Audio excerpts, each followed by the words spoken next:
Hi, I'm just going to show you a few little things that you should be looking at as a builder for your subcontractors to have with respect to scaffold setup.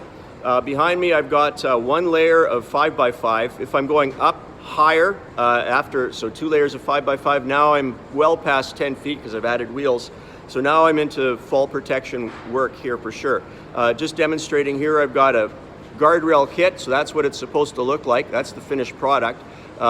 That's what your subcontractors should have or have obvious to you on site when you do your inspections. Also, we've got wheels, brakes that work, cross braces on both sides. One side just doesn't work because it will fold at the bottom. I've seen it happen. It's like, you're kidding me moment. So we're going to take a look at this scaffold here, and we're missing a few bits and pieces on this one for demonstration purposes.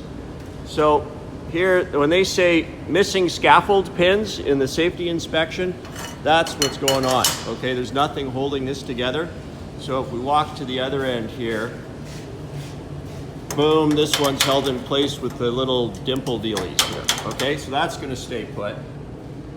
So that's easy to fix. Also, we will have pins on our scaffold wheels. So if someone moves it or you kind of jostle it around, it stays put. Isn't that remarkable?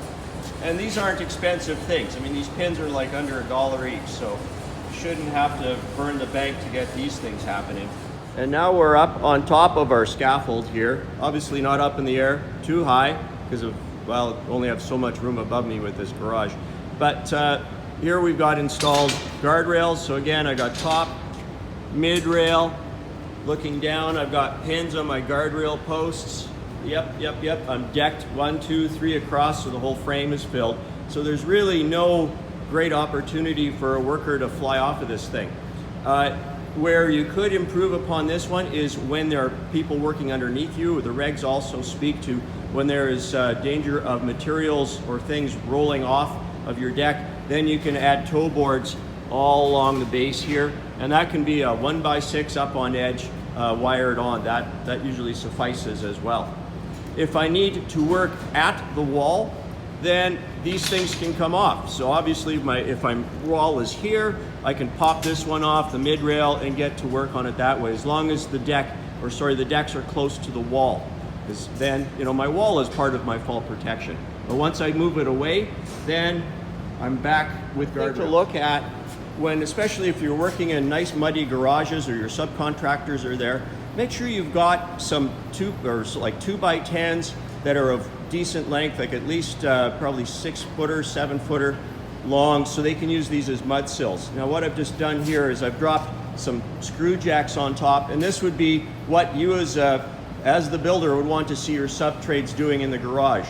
A mud sill is required, is part of the regs to keep things level, and if that means, well, I got to move things around, well, then you're going to move things around. The advantage of using the screw jack is that, well, of course you can slide this thing up and down and get your scaffold plumb and level so it doesn't tip over. The builder, this is what I would expect my subcontractors to have for a scaffold setup. So even if it's just one layer of 5x5 up in the air, I still need wheels with brakes that work. I've got pins, you can count, I've got 4 pins on the bottom holding the wheels in. I've got pins at the top on my guardrails, keeping that in. So overall, I've got like 3 times 4, a dozen pins being sent out with this scaffold setup. Guardrails all the way around, so there's no chance of coming out. And the regs also state that, yeah, fall protection standard says you need guardrails in the middle as well. And cross braces don't qualify as guardrails because you're going to fall through one of the X's.